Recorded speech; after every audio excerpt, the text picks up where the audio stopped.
Ya, oke. Assalamualaikum warahmatullahi wabarakatuh. Jadi sekarang kita masuk pada materi selanjutnya untuk rekayasa website yang dimana pada modul yang sebelumnya kita sudah menjalankan atau eh, mengetahui mengenai templating daripada Laravel itu sendiri. Jadi sekarang tampilannya yang harusnya kalian semua sudah sampai di sini ya. Saya tampilkan dulu pakai artisan share. Ya, kalau saya jalankan di sini slash blog ya. Jadi harusnya semua tampilan kalian sudah berada di sini ya. Jadi kalau misalnya kalian menambahkan menu seperti yang saya instruksikan kemarin, mungkin ada yang beberapa menambahkan menu-menu ya, itu harusnya sudah berjalan sesuai dengan link yang kalian direct ke setiap menunya. Nah, sekarang kita masuk pada CRUD ya, atau query builder ya, pada Laravel itu sendiri.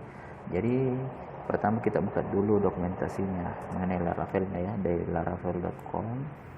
Kemudian dokumentasi. Nah, di sini kita bisa lihat untuk database ya. Untuk database itu sendiri ya, dia memiliki dua metode ya, ada namanya query builder dan dengan metode Eloquent ORM. Jadi pada kesempatan kali ini kita pelajari dulu untuk query buildernya ya, nanti kita akan pelajari untuk Eloquent ORM-nya ya. Pada fungsi keduanya sendiri masing-masing memiliki kelebihan dan kekurangan ya. Jadi orang biasa menggunakan query builder dan Eloquent ORM itu sesuai dengan kebutuhannya masing-masing ya. Kalau saya lebih menggunakan ini Eloquent ORM ya, karena ini mengacu pada metode atau struktur yang dimiliki oleh Laravel itu sendiri ya, dengan sistem emisinya, dengan model view ya, dengan read-nya, emisinya atau model view dan controllernya itu menggunakan Eloquent ORM ya. Kalau query builder ini dia lebih langsung kepada database-nya sendiri ya. Jadi kita setting ke database-nya itu langsung. Beda kalau Eloquent ORM kita membuat database atau men-setting database-nya itu melalui murni dari Laravel-nya sendiri. Ini nanti akan kita pelajari di modul atau materi selanjutnya, tapi kita akan pelajari dulu untuk query builder-nya itu sendiri. Nah, di sini di query builder ya, di sini di query builder ada banyak fungsi-fungsi ya, mulai dari select, join, union, where, tapi ini kita tidak akan pelajari secara keseluruhan ya, cukup yang umumnya saja ya. Nanti akan saya berikan contohnya bagaimana kita gunakan untuk menampilkan ya, artinya mengambil data get ya, kemudian bagaimana kita menginsert data, bagaimana kita mengupdate data, dan bagaimana menghapus data itu sendiri. Oke, jadi ini ya. Jadi kali ini ada fungsi insertnya di sini ya, ada fungsi update dan delete. Jadi tetap kita mengacu pada dokumentasi pada Laravel ini ya. Jadi selalu saja diperhatikan ya bagaimana metode penulisannya. Ini untuk metode insert ya, penulisannya seperti ini ya. Bagaimana kalau update, metode penulisannya juga ya, ada semua untuk dokumentasinya. Oke, sekarang kita masuk pada editornya ya, Visual Code-nya. Nah, di sini saya buka dulu untuk menghubungkan ke database ya. Seyogyanya di Laravel itu dia sudah memiliki pengaturan di database-nya yang dimana terletak pada config dan database.php. Nah, di sini di database itu sendiri, database.php. Nah, disinilah yang mengatur database yang akan kita hubungkan. Jadi kalau misalnya kita menggunakan MySQL ya, otomatis di sini MySQL. Jadi kalau kita menggunakan SQLite atau Postgre ya, kita ganti juga sesuai dengan nama DBMS yang kita gunakan ya. Jadi di sini adalah pengaturan untuk menghubungkan dari Laravel ke database-nya itu sendiri. Nah, yang perlu kalian perhatikan di sini pada database.php itu sendiri ada sebuah file yang namanya env, ya, yang dimana file env ini terletak di luar, ya, di luar folder di luar semua folder, tapi masih dalam satu folder, ya, ini .env, .env. Nah, jadi kalau kita buka di sini, nah, dalam artian begini, ya, env ini artinya untuk lebih cepatnya kita mengatur atau men-setting sebuah database, ya. Kalau kita kan masuk di database ini agak ribet, kita melihat ya yang mana untuk database ininya, username-nya, password-nya, ya. Artinya untuk env ini dia lebih memudahkan kita, ya. Jadi kalau kita mengatur di database-nya di sini, ya, kalau kita mengatur database di sini, itu tidak akan terubah kalau kita sudah mengacu pada di sini. Jadi database ini dia mengacu pada env-nya di sini, ya. Jadi walaupun kita rubah semua di sini, tapi dari env-nya di sini masih tetap, artinya dia tetap mengambil data dari env-nya, ya, karena semua data yang diambil situ dari env. Jadi yang utamanya itu ada di sini, ya, .env-nya. Nah, oke. Lanjut. Jadi kita buat dulu sebuah database, ya. Kita buat dulu sebuah database. Jadi saya dibuka PHP MyAdmin-nya, localhost PHP MyAdmin, ya. Jadi kita buat dulu sebuah database, misalnya saya buat DB Laravel. Saya buat DB Laravel. Kemudian saya buat lagi dengan nama users, ya. Users, misalnya kita buat nama tabelnya ini users, ya. Misalnya saya buat 3 kolom saja. Ada kolom ID di sini kita kasih 11, ya. Kemudian kita auto increment dan primary key, artinya tidak boleh ada kata kunci yang sama untuk ID-nya. Jadi masing-masing memiliki unik atau kata kunci berbeda untuk setiap ID-nya, ya. Jadi misalnya saya pilih untuk username dan password. Ya, di sini saya berikan tipe data varchar saja, ya. Tipe data varchar. Jadi misalnya saya berikan untuk length-nya atau panjang karakternya misalnya sampai 50 karakter, ya. Kemudian kalau tidak ada ini saya save. Nah, untuk langsung melihat datanya saya langsung insert saja, ya. Jadi kalau misalnya saya isi di sini username-nya 123 Putra 456 misalnya, ya. Saya go, saya lihat di sini, ya. Jadi saya sudah punya data untuk Alfian Putra. Kenapa tadi kita tidak menginputkan untuk ID-nya? Ya karena tadi di pengaturannya kita sudah memberikan auto increment, ya. Auto increment artinya dia memberikan ID otomatis, ya. ID otomatis itu dimulai dari 1, 2 dan 3 itu sendiri. Nah, sekarang kita mau menampilkan di database itu sendiri, ya. Jadi misalnya kita pakai ini, ya. Misalnya kita pakai di halaman home, ya, halaman home dari blok Laravel ini yang kita telah buat, kita mau tampilkan data ini, ya, di halaman home ini. Nah, kita cari dulu untuk yang ditampilkan di blok itu diletaknya di mana, ya. Sorry. Jadi untuk menghubungkan database-nya sendiri tadi kita sudah buat di sini, ya. Tadi kita buat sudah nama database-nya. Jadi nama database-nya ini, ya, DB Laravel. Kalau dia di dalam DB Laravel artinya dia nama tabel, ya. Ini tabel, ini database. Jadi dia nama database-nya DB Laravel. Jadi di file.env-nya kita konekkan dulu, ya. Kita masukkan, artinya dia join ke DB Laravel-nya. Di sini DB Laravel. Kemudian ini username dan password sesuaikan dengan password PHP MyAdmin dari adik-adik semua. Kalau saya punya password itu admin, ya.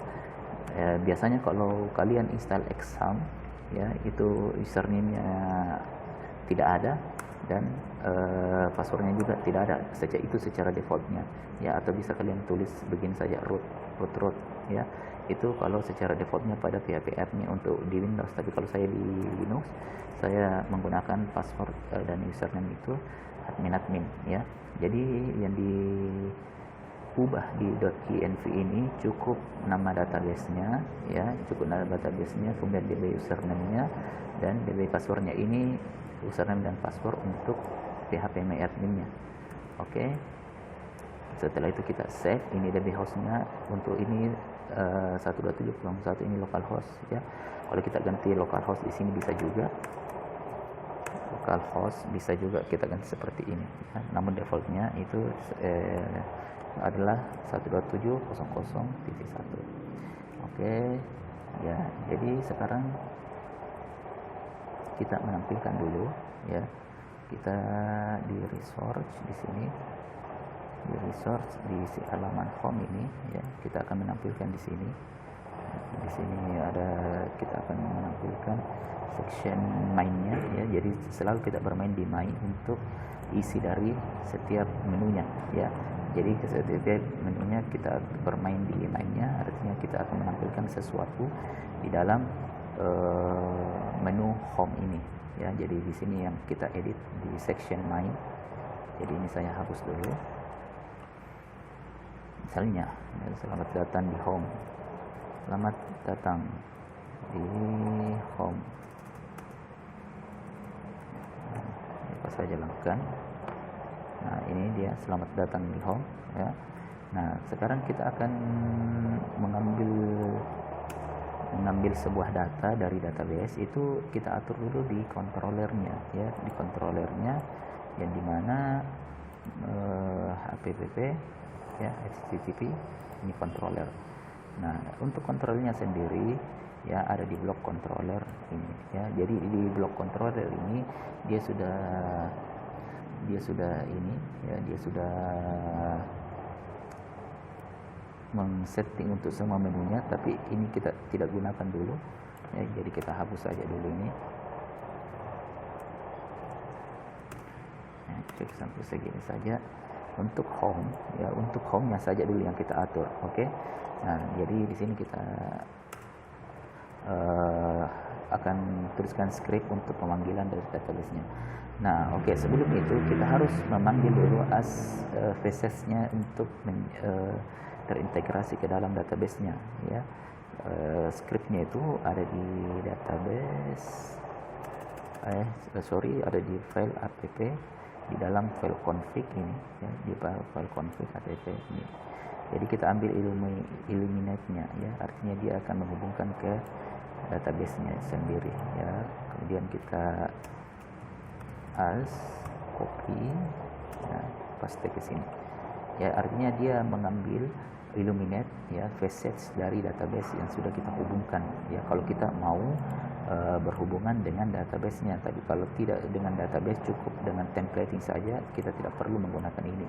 Tapi karena kita menggunakan database, jadi kita harus menggunakan juga facets untuk menghubungkan, integrasikan dari database itu sendiri. Nah, sekarang untuk mengambil datanya ya, kita buat di sini untuk variabelnya user sama dengan db ya. Jadi untuk mengambil datanya juga ya, kita bisa mengacu dari dokumentasi sini ya. Dari sini untuk seleksinya ini ya, table get ini untuk mengambil datanya ya. Kurang lebih seperti ini untuk mengambil suatu datanya. Nah, jadi ada apa untuk ini, kita jangan copy ya, usahakan kita untuk menulis script supaya ada semua terbiasa dalam menyimak suatu ini. Kalau kita bisa melihat saja ya, melihat untuk bagaimana struktur penulisannya, tapi saya sarankan untuk menulis skripnya supaya adik-adik juga bisa mengetahui secara langsung atau bisa mengetahui apa yang error ketika kalian menuliskan skrip itu sendiri ya. Jadi misalnya tabel ya, kita lebih spesifik di sini tabelnya apa? Ini tabel users. Oke. Kita mengambil get Jadi ini artinya kita mengambil keseluruhan. Ini kita mengambil secara keseluruhan untuk yang ada di tabel usersnya. Kemudian untuk tampilannya kita return view di sini. Ya, saya mau tampilkan dia di blog home.batch artinya ya. Kemudian saya tampilkan di sini.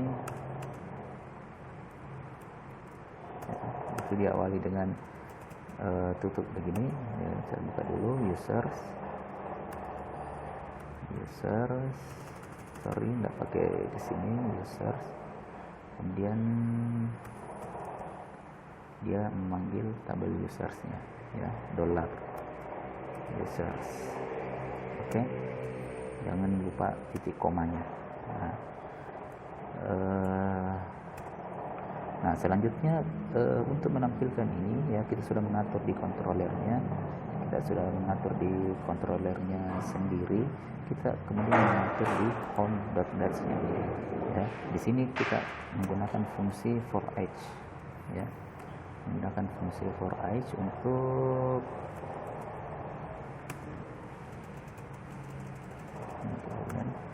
menampilkan isi dari database di halaman home.batch.php-nya itu sendiri ya. Jadi kalau misalnya kita jadi kalau misalnya kita mau menampilkan ya, kita buat sebuah perulangan di sini ya, users misalnya as user. Nah, oke. Kemudian kita tampilkan misalnya dalam bentuk bundle. Ingat ya, untuk pengambilannya sendiri itu diawali dengan kurung kerawal 2 kali seperti ini. Ini kalau di PHP sama juga dengan perintah echo ya, echo atau menampilkan dari database-nya. Kemudian kita masukkan parameternya user ya. Nah, di sini kita harus lebih spesifik, misalnya kita mengeluarkan apa, misalnya username-nya. Oke. Nah, misalnya user, saya mau mengeluarkan username-nya untuk ditampilkan di halaman home.batch.php itu sendiri. Nah, ini ya. Jadi di sini saya sudah tampilkan ya, selamat datang di home. Oke. Di sini kita sudah melihat apa yang ada pada database itu sendiri. Jadi kalau misalnya saya insert lagi di sini, ya, misalnya berarti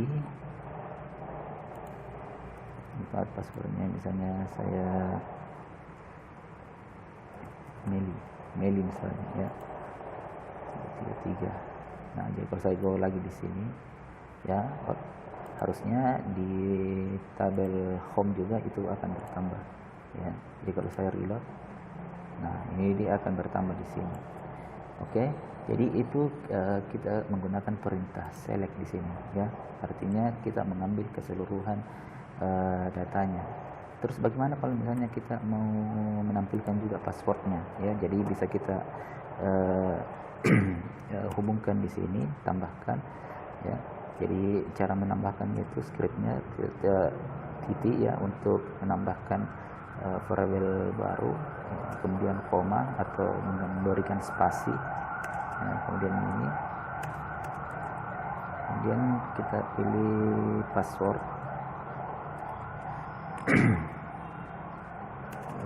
user, kemudian kita pilih user, kemudian password.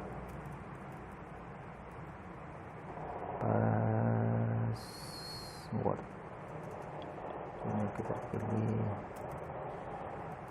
artinya, jadi jangan ada spasi di sini, karena ketika ada spasi dia tidak terbaca sebagai ini parameter ya.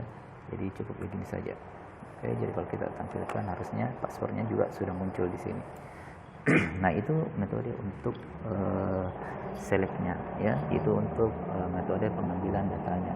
Nah, bagaimana ketika misalnya kita mau menampilkan lebih spesifik lagi ya, lebih spesifik untuk menampilkan nilainya ya, kita bisa menggunakan kata where ya. Jadi kata where itu bisa kita lihat di sini. Jadi selalu mengacu pada dokumentasi yang ada Laravel ini ya, banyak sekali. Ini di luar itu sendiri kita misalnya bisa menampilkan dengan misalnya ada nilai ya yang sama dengan 100 ya, atau nilai yang di atas atau sama dengan 100, lebih kecil misalnya lebih besar atau lebih kecil daripada 100 ya, atau misalnya kita mau mencari yang ada kata T-nya saja ya, bisa seperti itu. Nah, jadi kalau misalnya saya mau menggunakan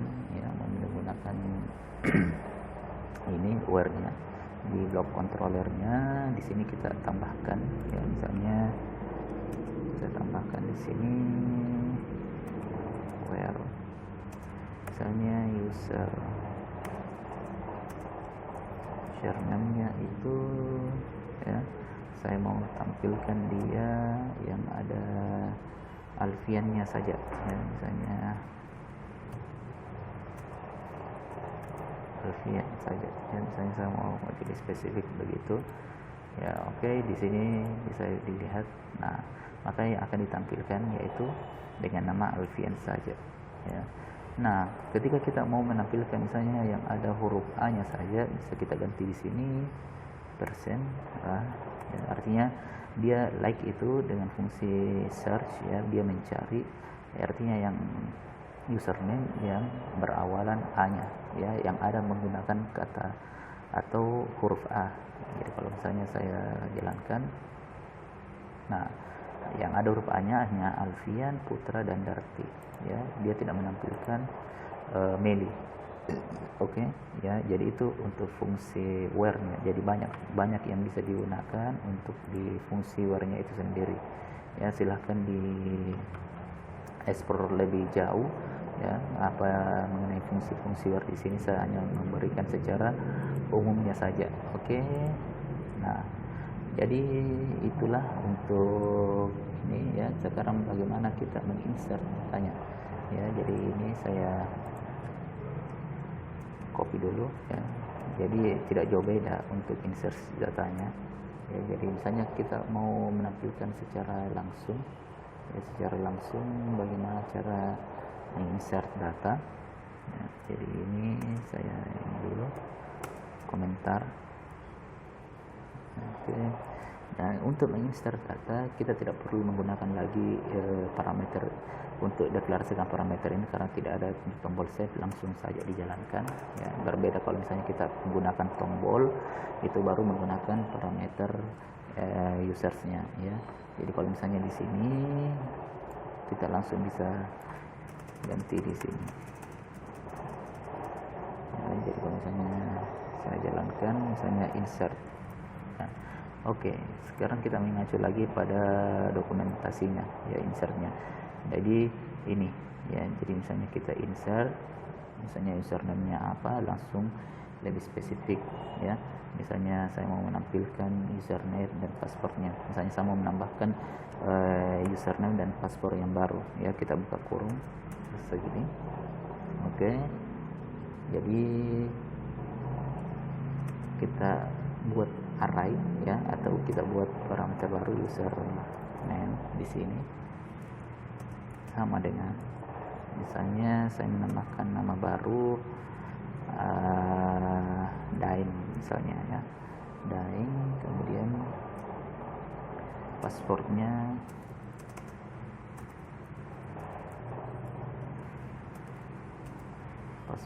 itu misalnya 321 ya. Oke. Nah, ini artinya kita menambahkan untuk username baru yang bernama Daing dan passwordnya itu ini ya. Nah, kemudian kita tampilkan kembali kemudian kita tampilkan kembali untuk usersnya di sini ya, kita menampilkan ya. Jadi ada kondisi untuk menginsert, kemudian ada kondisi untuk menampilkan ya. Jadi kita tidak perlu lagi ini misalnya ya, kita perlu menggunakan where, bisa menggunakan where ya, tapi tidak perlu. Oke, ada error, jadi kurang titik koma di sini ya. Oke, jadi kalau kita jalankan harusnya sudah muncul ya. Dying, oke. Nah, jadi kalau misalnya ini kita jalankan ini ya, jadi kita insert sebuah data baru, username ya dengan nama Daeng, passwordnya itu 321. Ya, kalau kita lihat juga di sini harusnya sudah muncul username 321 ya. Jadi ini script ini akan dijalankan ya setiap browser di refresh, artinya dia mengulang menginsert data setiap browser di insert. Jadi kalau misalnya saya mereload lagi, artinya dia menginputkan lagi dengan nama Daeng ya. Nah, dengan nama Daeng seperti ini ya, ini dia double untuk namanya ya, dia double untuk dabanya sendiri. Nah, ini ya, Daeng 321 dan 321 dengan ID yang berbeda. Oke. Jadi kalau misalnya ada beberapa user yang akan kita masukkan ya bisa seperti ini. Ya, misalnya aku, misalnya Aco ya, Aco Bece ya, misalnya dengan password yang sama. Misalnya 321. Oke. 321. Nah, kalau saya relate di sini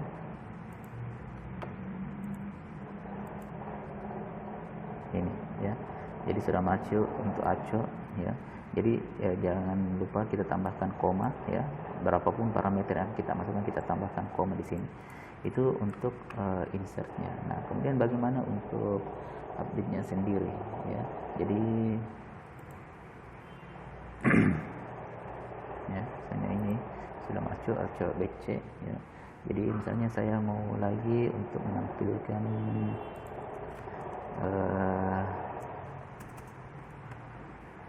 ya, saya kasih komentar dulu supaya tidak ada ini ya. Jadi ini untuk return view-nya ya, tetap default seperti ini karena kita akan menampilkan di halaman home ya dengan tabel users-nya. Nah, oke. Sekarang bagaimana kalau misalnya saya mau mengupdate suatu datanya ya, mengupdate suatu datanya.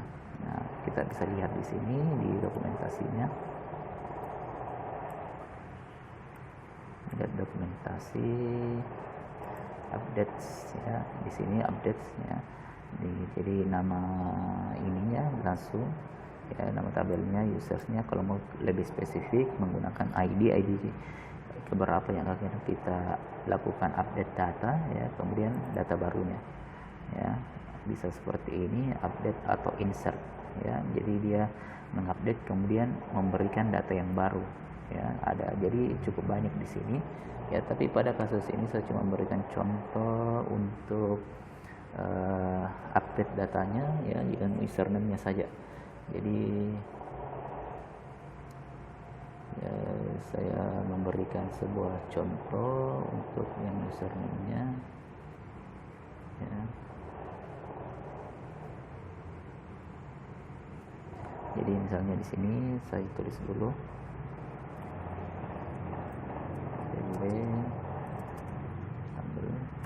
ya, users.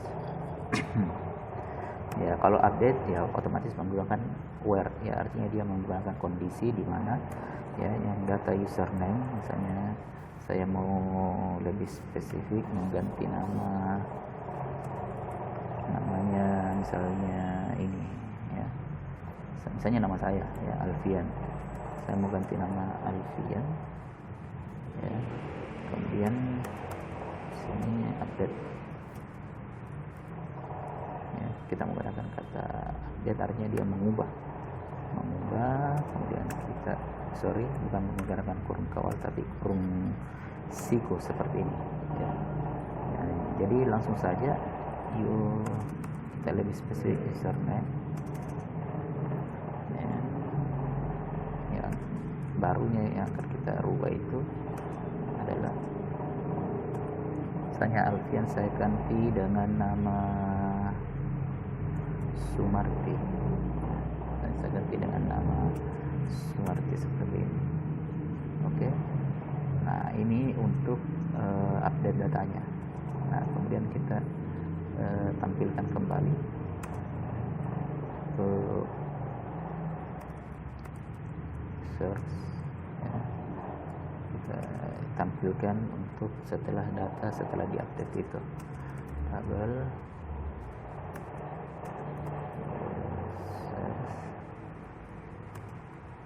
dan kita menampilkan secara keseluruhan saja. Oke. Ada terjadi error. Oh ya, kurang tutup kemana ya. Sorry, ada terjadi crash data table users were, kurang kata were-nya di sini ya, were username dan password ya, username-nya itu Alfian ya. Kemudian ada kata update users data table. Nah, jadi ada kurang kata were-nya tadi di sini ya. Jadi kita mengambil dari tabel user, kemudian kondisinya di mana username yang bernama Alfian kita update menjadi username dengan nama Sumarti, kemudian kita tampilkan ya. Jadi harusnya kalau kita jalankan yang Alfian ini berubah menjadi Sumarti itu sendiri. Oke, ada terjadi kesalahan 22 ya, di sini ada kurang ya. Nah ya, jadi kalau tidak ada masalah harusnya terubah dengan nama Sumarti ya. Sumarti berubah dengan nama Alfian berubah dengan nama Sumarti itu sendiri ya. Jadi kalau misalnya ada beberapa data bisa digabungkan di sini ya, bisa ditambahkan saja username-nya siapa ya. Kemudian bagaimana kalau kita mengganti passwordnya, bisa ditambahkan juga di sini ya, kalau kita mau sekaligus mengganti dengan password. Jadi silakan diekspor lebih jauh lagi. Jadi saya tambahkan dulu di sini. Ini untuk metode insert ya, metode insertnya. Kemudian di sini untuk metode update-nya. Nah, saya kasih komentar saja dulu. Kemudian kita masuk di delete ya. Jadi kita sudah get, mengambil atau select, mengambilkan ya. Kita sudah insert datanya, kita sudah update datanya. Sekarang bagaimana kita untuk mendelete-nya ya. Jadi sekarang data di sini sudah ada berapa ya? Sudah ada 8 ya, sudah ada 8 field ya. Sudah ada 8 field untuk datanya. Oke. Sekarang untuk delete ya. Untuk delete itu sendiri ya, bisa kita lihat scriptnya di sini ya, update delete. Jadi untuk update-nya tadi ya, banyak yang bisa dilakukan di situ. Bagaimana untuk updating dengan menggunakan JSON ya, tapi itu terlalu kompleks ya. Kita cukup menggunakan yang simple saja, tapi pada kondisi tertentu pasti kita akan menggunakan yang updating JSON seperti ini ya. Oke, sekarang kita masuk pada delete-nya ya. Nah, sebenarnya untuk delete ya, jadi jangan untuk delete, jadi jangan terkecoh. Jadi kalau kita menjalankan ini tabel users delete, artinya dia menghapus tabelnya ya, dia menghapus keseluruhan datanya, keseluruhan data yang ada pada tabel users ya. Ya, kalau kita tidak lebih spesifik, kalau kita lebih spesifik ya, kalau lebih spesifik ini misalnya saya mau menghapus 5 angka saja ya. Misalnya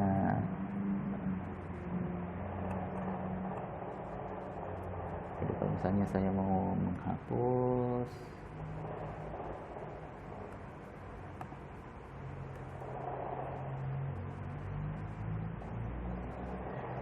ya, misalnya di sini saya metode delete, metode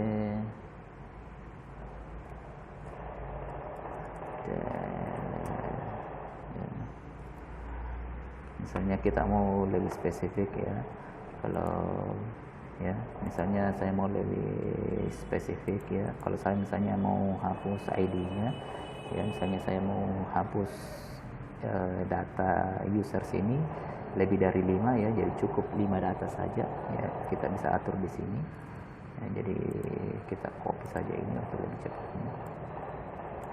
Users ya, misalnya lebih besarnya ID-nya lebih besar daripada 5 ya, dari 5, jadi kita bisa menampilkan di sini user, kita tampilkan keseluruhan. Oke, jadi di sini untuk tabel user ya, di mana ID-nya saya mau menghapus yang lebih dari 5 ya, artinya yang di atas dari 5 itu sendiri. Oke, jadi kalau kita jalankan ya, 1, 2, 3, 4, 5, dan begitu pun kalau kita lihat di database-nya itu sendiri ya.